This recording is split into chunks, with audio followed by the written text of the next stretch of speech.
Continuando con las cápsulas audiovisuales de apoyo a la docencia de la asignatura de estadística, vamos a comenzar con el tema 3, tema de probabilidad, que está enmarcado en el bloque 2 de la asignatura con el tema de variable aleatoria. Este es el primero de los 3 vídeos que consta este tema. El índice de contenidos que vamos a tratar en esta presentación se fundamenta en estos 5 puntos. Una primera parte que sería la introducción general de la probabilidad. Un segundo apartado que trataremos las concepciones de la probabilidad, entre las cuales está la clásica, la frecuentista y la subjetiva. Un tercer apartado con la tipología de experimento, caso determinista y aleatorio. Las definiciones generales del tema en sí, de la probabilidad como tal, tendríamos lo que sería un espacio muestral, el conjunto vacío, los sucesos, sean simples o compuestos. Y posteriormente, al final de este vídeo, trataremos las operaciones básicas con sucesos, que son, en primer lugar, trataremos la unión y la intersección de sucesos. Comenzando con la introducción general del tema, comentar que en nuestra vida cotidiana asociamos normalmente el concepto de probabilidad a su calificativo de probable. A partir de aquí vemos que un evento o un suceso probable es aquel en el cual tenemos un alto grado de creencia en su ocurrencia. Cuando pensamos que algo va a ocurrir en gran medida, pues consideramos que es probable. Suponer el hecho de que, por ejemplo, nos toque un premio de la lotería, lo consideramos improbable porque tenemos un grado de creencia bajo en que ocurra. Aunque siempre podemos pensar que nos puede tocar el premio, es decir, no es imposible que nos toque el premio, pero es improbable. Entonces el hecho de probable, siempre como dice aquí, tenemos un alto grado de creencia en la ocurrencia de que eso pase. Por ello la probabilidad siempre está muy asociada a la medida del azar. Midiendo el azar podemos controlar un poco la aleatoriedad de los sucesos, controlando, acotando los valores de probabilidad que podemos sacar. Y aparte de los juegos de azar, también podemos verlo en otros fenómenos y ejemplos de la ciencia y de la vida diaria, como vamos a comentar a continuación. Ejemplos tenemos aquí en el número de unidades de producción que salen cada día de una cadena de montaje. Ese número no es fijo, varía de las condiciones, de las situaciones de la empresa, de los pedidos, etcétera, y podemos valorar qué posibles valores podría darse, pero no conocemos el valor exacto de producción en cada día. Simplemente podemos valorar o acotar el número de la producción que tuviéramos y qué porcentaje o qué probabilidad tenemos de que tengamos un día determinado más o menos cantidad o número de unidades fabricadas, por ejemplo. También ocurre en este ejemplo en el tamaño de un paquete de información que se transmite a través de una red de área local. Ese tamaño no es un tamaño fijo, cambia y lo desconocemos a priori, pero podemos obtener una probabilidad o un cálculo de probabilidad de que el paquete de información tenga un tamaño superior a tantos megas o inferior a tanto. Por lo tanto, estos son ejemplos. Se manejan también mucho en casos de meteorología, por ejemplo. Ver los modelos de probabilidad de lluvia, modelos de probabilidad de precipitación, de nevadas, por ejemplo. Las alertas meteorológicas vienen asociadas a estos cálculos de probabilidad. En industria se utiliza mucho para el control de calidad. Y vemos ejemplos tanto en ciencia como en lo que sería la vida diaria y vida cotidiana. Dentro de los conceptos de probabilidad partimos con 3 tipos de conceptos. El primero, la concepción clásica, que define la probabilidad como el cociente entre el número de casos favorables y el total de casos posibles. Un ejemplo lo tendríamos aquí en la concepción clásica.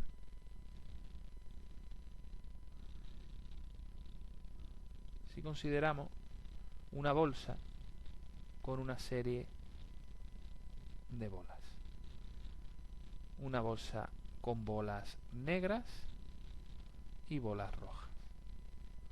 En este caso tenemos 3 bolas rojas y 2 bolas negras. Si queremos sacar una de estas bolas fuera, la probabilidad de que sea negra, ¿de acuerdo?, será de casos favorables, como dice aquí, número de casos favorables, tenemos 2 bolas negras, casos posibles, 1, 2, 3, 4, 5 casos posibles. Pues esto sería la concepción clásica como cociente entre casos favorables y casos posibles. Tendríamos aquí el primer caso. Para que esta concepción sea válida, todos los casos deben de ser igualmente verosímiles, es decir, igualmente probables. Tiene que haber, lógicamente, la probabilidad de que salga una de estas bolas tiene que mantenerse. Son igualmente probables. Para la concepción frecuentista, habla ahí de la frecuencia relativa. La frecuencia relativa ya lo hemos tratado en el tema 1. Frecuentista. En el tema 1. Ese tema tratamos la frecuencia relativa como el cociente entre la frecuencia absoluta partido entre n, el tamaño muestral. Entonces, dice, el valor en torno al cual tiende a estabilizarse la frecuencia relativa. Tiende a estabilizarse. Para que eso sea así, debemos de repetir el experimento un número elevado de veces. Por lo tanto, es importante que las experiencias sean reproducibles, ¿de acuerdo?, sean reproducibles un número elevado de veces. Y las condiciones, por lo tanto, no variar con el tiempo. Eso ocurre que cuando tenemos que repetir sucesos muchas veces, las condiciones cambian. Y eso está afectando directamente al cálculo de probabilidad. Y por último, tenemos la concepción subjetiva.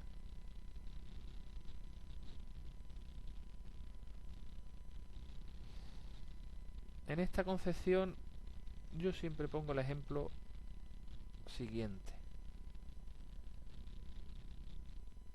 Nosotros hemos visto muchos casos en los cuales la televisión sale, la persona que dice, ve una riada, ¿vale? La persona tiene ya una edad, vamos a suponer que tiene más de 65 años, y dice, nunca he visto desbordarse el río. Y eso lo dice convencido. Nunca he visto desbordarse el río en mis 65 años, por ejemplo.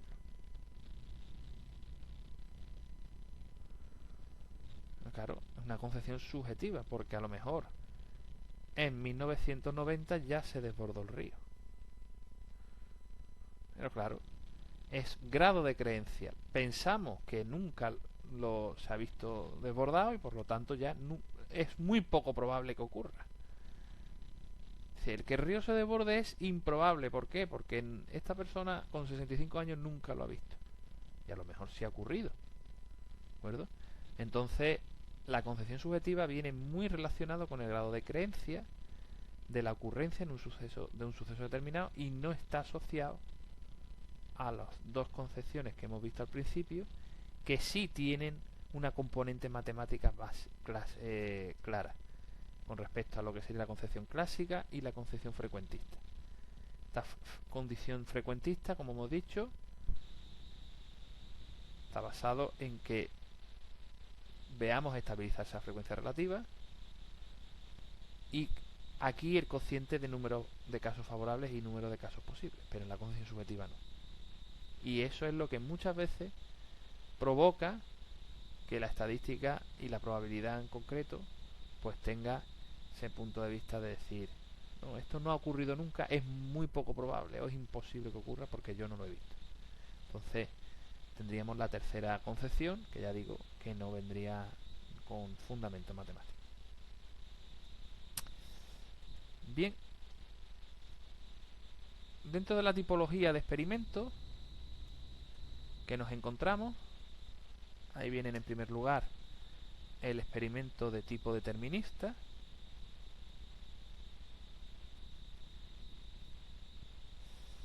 El experimento determinista, veamos qué condiciones tiene. Nos dice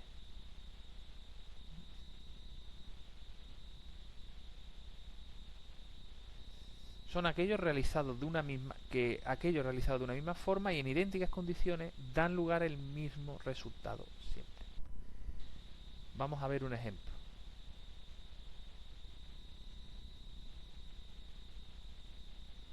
Si una persona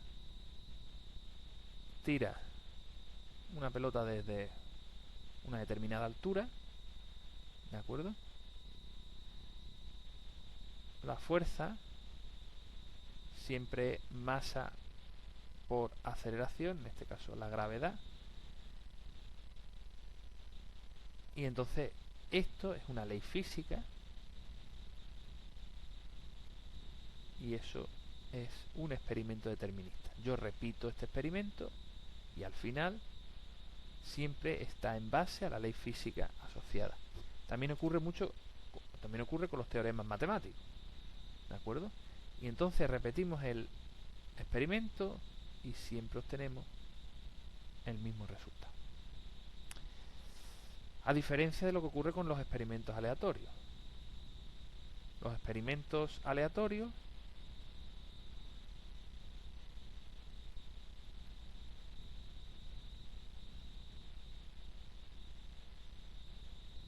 son aquellos que realizados de una misma forma y en idénticas condiciones no dan siempre el mismo resultado. Vemos aquí tres ejemplos. En primer lugar, lanzar un dado o una moneda al aire.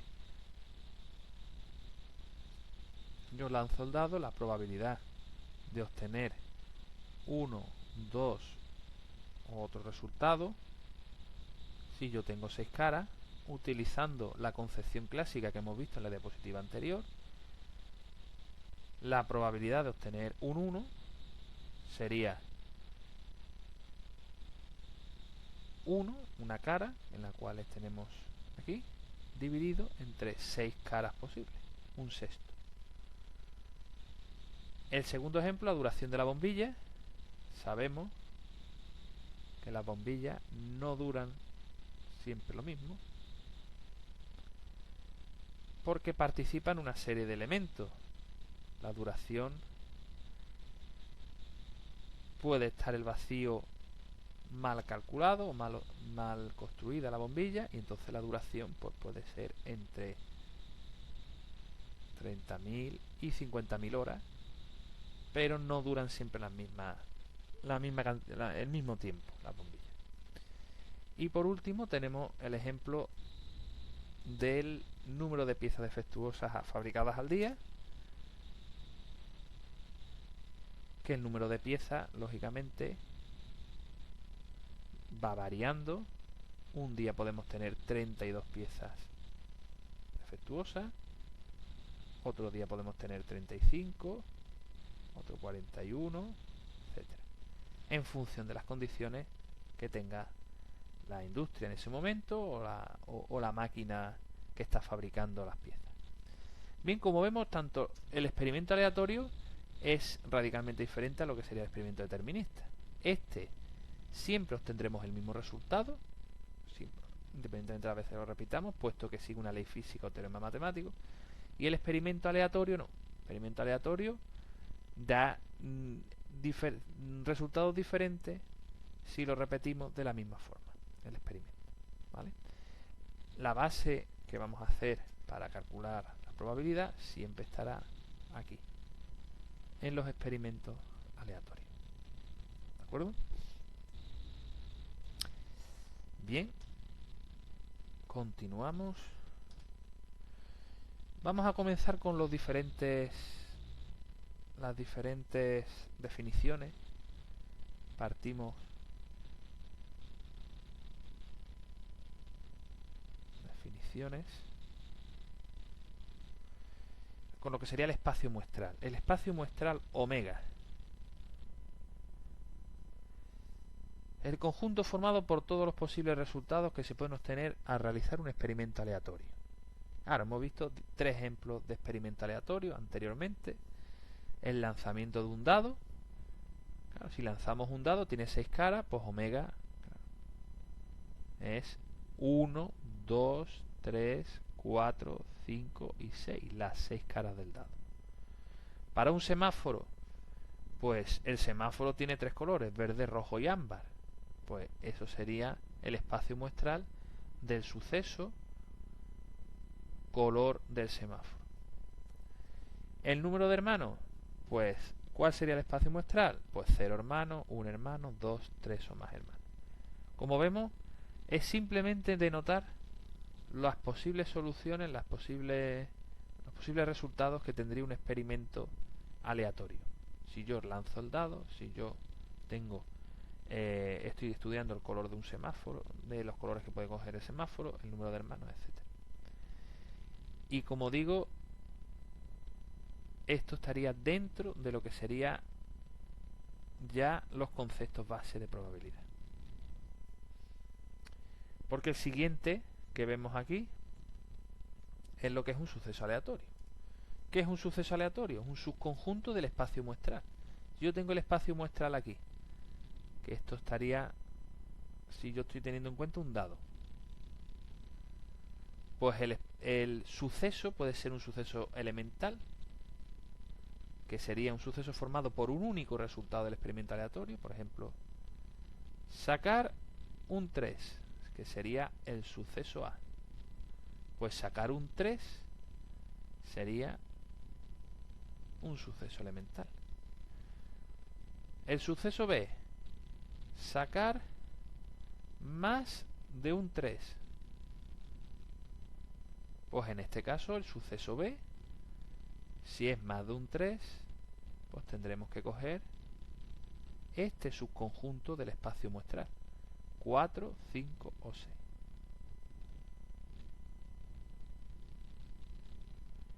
El suceso B es un suceso compuesto, porque está formado por tres posibles valores. Y el suceso A es un suceso elemental o simple. ¿De acuerdo? Entonces ya vemos que hay dos tipos de sucesos. Y aquí vemos los ejemplos. Si queremos sacar número par al lanzar un dado, pues tiene que ser 2, 4 y 6. Esto es un suceso compuesto. El paso libre de un semáforo es que salga verde. Este es un suceso simple o elemental. Y que sea familia no numerosa es que tengan 0 hermanos, 1 o 2 hermanos. Serían número de hijos. 0, 1 o 2 hijos. Y en ese caso es familia numerosa, otro suceso compuesto. Por lo tanto hay que diferenciar bien que ambos tipos de sucesos son un subconjunto del espacio muestral, pero que están formados por diferentes números de elementos. ¿Qué sería el suceso seguro? Suceso seguro es aquel que está formado por todos los elementos del espacio muestral y coincide con omega. Suceso seguro coincide con omega, y en este caso pues podríamos considerar este de aquí arriba. ¿De acuerdo? Que es al tirar un dado. El suceso imposible, phi, sería este de aquí. Es el suceso imposible.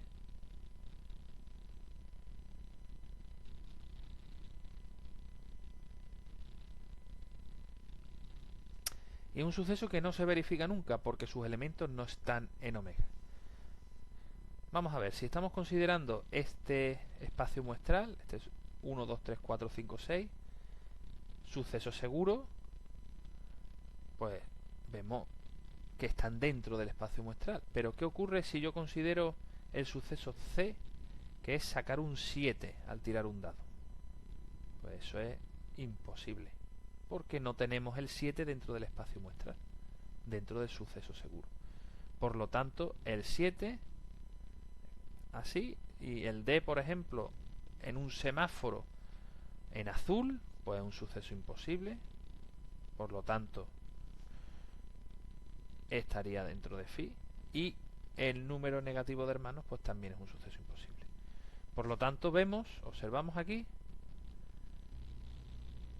que todo lo que no esté dentro del suceso seguro, todo lo que no esté dentro de omega, pues sería imposible. Y aquí ya tenemos lo que es posible e imposible.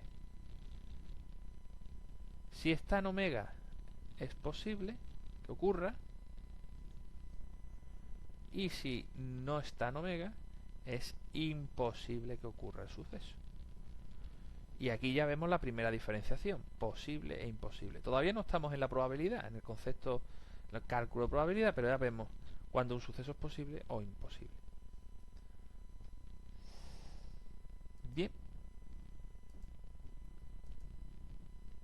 El suceso complementario. El suceso complementario, en este caso, consideramos un suceso cualquiera A que es subconjunto de omega. Es decir, esto nos indica A es subconjunto de omega. Entonces, se denomina suceso complementario de A al suceso formado por todos los elementos de omega que no están en A. Bien, vamos a ver un ejemplo. Tenemos aquí el suceso omega, por ejemplo, que teníamos antes, 1, 2, 3, 4, 5 y 6. Si decimos que el suceso A es sacar un 3, pues entonces A es sacar un 3. ¿Cómo será el suceso complementario de A? Pues no sacar un 3 al tirar un dado. Entonces A complementario sería igual a 1, 2, 4, 5, 6, que es el complementario de A. Vemos aquí suceso A, suceso complementario de A. Vemos aquí los ejemplos. Tirar un dado de 6 caras. Si el A es 2, 4, 6, el complementario de A es todo lo que no esté, sería 1, 3, 5. Luces de un semáforo, si estamos el verde, el suceso B, el complementario de B es rojo y ámbar, que es lo contrario de que salga verde. Y el número de hermanos 0, 1, 2, pues el complementario sería 3 o más. ¿De acuerdo? Si consideramos aquí un diagrama de Venn, que sería un diagrama de representación de sucesos, y tendríamos 3, 4, 5, 6, de un dado. Si yo considero, en mi caso, el 3 es el suceso A, todo lo que está aquí fuera es el suceso A complementario. ¿De acuerdo? Entonces hay que tener en cuenta que tanto A como A complementario son subconjuntos de omega. Eso es importante, tiene que estar dentro de omega. Omega está todo esto. Esto se hace así y ya vamos introduciendo lo que son los diagramas de Venn que se utilizan para la representación de sucesos en probabilidad.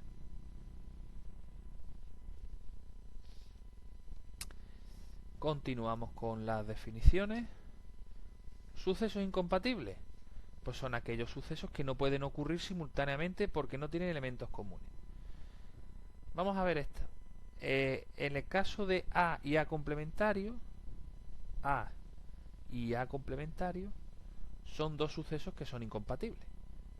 Vemos aquí el 3 es incompatible al resto de soluciones de tirar un dado. Vemos aquí, en el lanzamiento de un dado, los sucesos F, sacar número par, y G, obtener un número menor que 2, son incompatibles. ¿Por qué? Porque menor que 2 solo tenemos el 1, y sacar número par es 2, 4, 6. El elemento G, el suceso G que tiene elemento 1, perdón, no está incluido en el suceso F, en los elementos del suceso F. Por lo tanto, estos dos sucesos son incompatibles, F y G. En el ejemplo del número de hermanos, los sucesos ser hijo único y ser familia numerosa es incompatible. Vemos aquí ser hijo único, 0 hermanos, ser familia numerosa, tener 3 o más. ¿De acuerdo? Entonces los sucesos incompatibles, ya partimos de la base que no pueden ocurrir simultáneamente porque no tienen elementos comunes. ¿Vale? Y terminamos ya con las diferentes operaciones. Vamos a empezar con la operación base de unión de sucesos. Dados dos sucesos A y B de un mismo experimento aleatorio, se denomina suceso unión de A y B al suceso formado por los elementos que están en A y los elementos que están en B. Los elementos comunes de A y B solo se computan una vez. Y se dice que A unión B se verifica cuando sucede A o sucede B o suceden ambos. Esta es la denotación de cómo se denota la unión de sucesos. Vamos a poner aquí unión de sucesos y un ejemplo.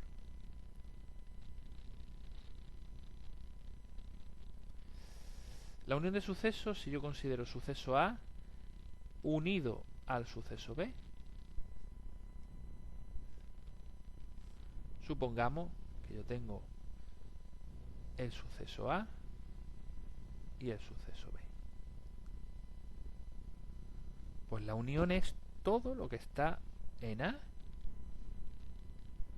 solamente en A, solamente en B, por lo que estoy marcando en amarillo, y en A y B, que es todo lo central. Esa es la unión, A o B. Puede darse el caso el suceso A sea sacar valor número par, 2, 4 y 6, y después 1, 3 y 5. Esto sería el caso del dado. El suceso B sería obtener número impar y el 6, por ejemplo, y el suceso A es obtener 2, 4 y 6. En este caso el 6 estaría común, es decir, sería un elemento que ocurre en el suceso A y en el suceso B. Por lo tanto, la unión es, como he dicho, lo que se marca en amarillo. La siguiente operación que tenemos sería la intersección de sucesos. En este caso, la intersección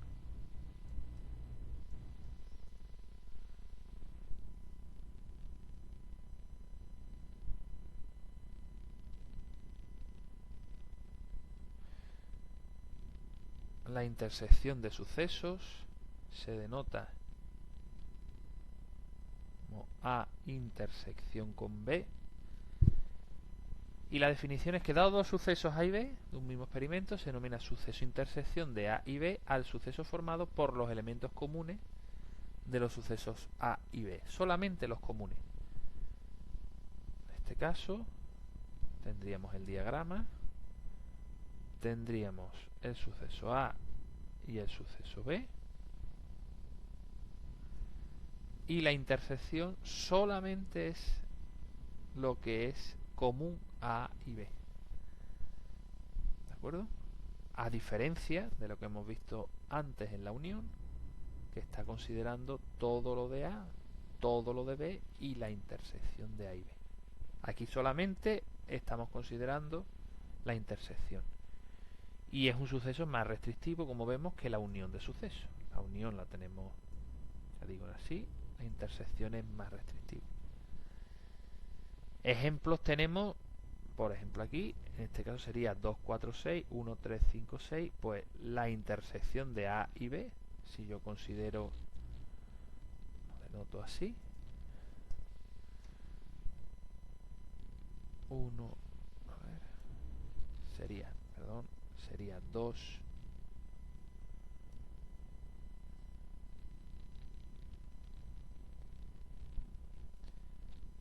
2, 4, 6, 1, 3, 5. el suceso A estaría formado por los elementos 2, 4, 6. El suceso B estaría compuesto por los elementos 1, 3, 5 y 6. Y la intersección sería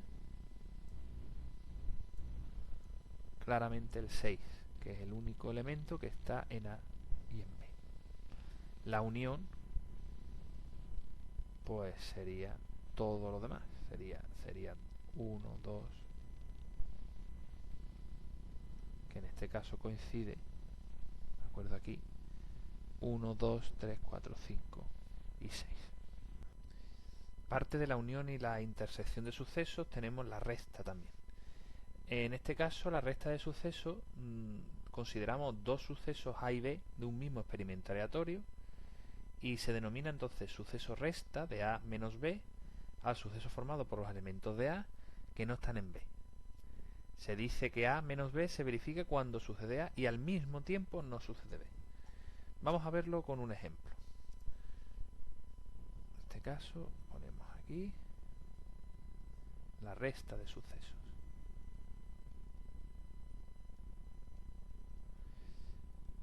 Se denota como A menos B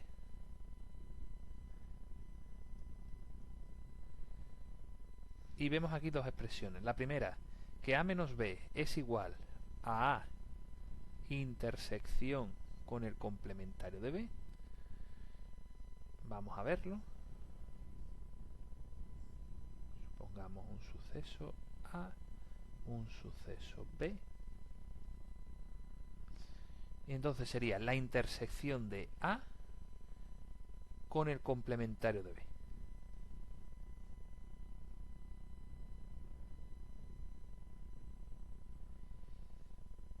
Si consideramos esto A y este B,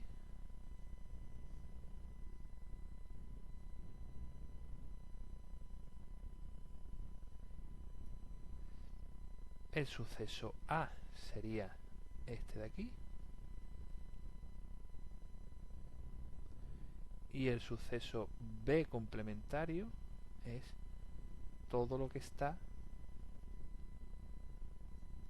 fuera de B. Entonces, si intersectamos estos dos de aquí, obtenemos realmente esto de aquí, que es lo que dice la definición. Serían el suceso formado por los elementos de A que no están en B. Es decir, estos son los elementos de A que no están en B. Y viene de la intersección, como hemos visto, de A con B complementario. También tenemos la siguiente expresión, que sería A intersección con B complementario, unión de A intersección con B. Vamos a ver lo que es cada cosa.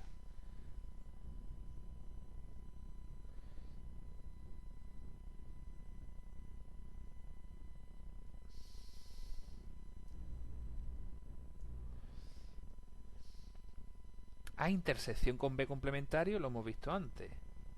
Realmente es la intersección esta de aquí. A intersección con B complementario, que lo hemos visto ya aquí arriba. ¿Y qué sería A intersección con B? Pues lo vamos a dibujar aquí. Esto sería A, esto sería B, y A intersección con B es esto de aquí. Por lo tanto, si yo uno estas dos, A intersección complementario de B y A intersección con B, realmente lo que tengo,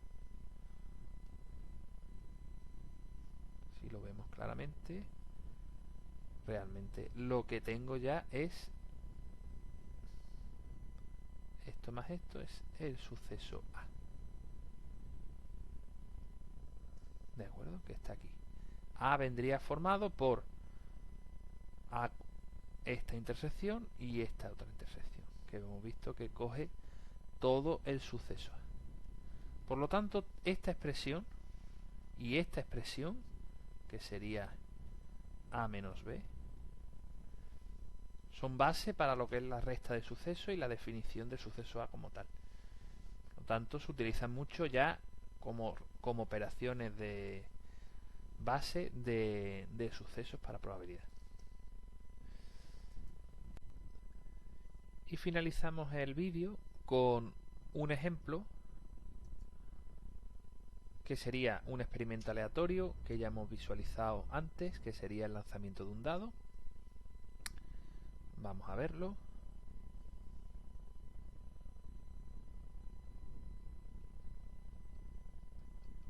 Lanzamiento de un dado, que es un experimento aleatorio, como hemos visto, porque si repetimos el experimento con las mismas condiciones, no nos va a salir el mismo resultado siempre. Vamos a ver los sucesos elementales, en este caso el espacio muestral lo hemos visto ya antes, 1, 2, 3, 4, 5 y 6, que serían las 6 caras que tiene el dado, y nos pide definir el suceso A, obtener entre 2 y 4, 2, 3, 4, suceso compuesto formado por 3 sucesos elementales, 2, 3 y 4, y el suceso B sería obtener más de 3, sería 3, 4, 5 y 6, también suceso compuesto. ¿Cómo quedaría el diagrama de Venn en este caso? Pues el diagrama quedaría de la siguiente forma. Tendríamos 1, 2, 3, 4, 5 y 6. El suceso A sería 2, 3 y 4. Ese es el suceso A. Y el suceso B es 3, 4, 5, 6. Ese es el suceso B. Y ya a partir de aquí podemos hacer diferentes operaciones. Por ejemplo, la primera de ellas, la intersección A y B, ¿qué sería? Pues 3 y 4, que es lo que se encuentra en la intersección. ¿De acuerdo? Elementos que están en A y elementos que están en B, 3 y 4. A o B, pues sería 2, 3 y 4, que están en A, y 5, 6 y el 3 y el 4 ya lo hemos contado, que estaría en B. ¿De acuerdo? Seguimos haciendo operaciones. Vamos a ver qué nos quedaría A y B complementario, es decir, todo lo que está fuera, ¿de acuerdo? Es decir, si yo tengo aquí, esta es la intersección, todo lo que está fuera de la intersección es el complementario, A y B complementario. Sería 1, 2, 5, 6. ¿Y qué sería A o B complementario? Pues A o B complementario es todo lo que está fuera de A o B, es decir, si tenemos A o B es todo esto, pues lo que está fuera de todo esto sería el complementario de A o B, en este caso el 1.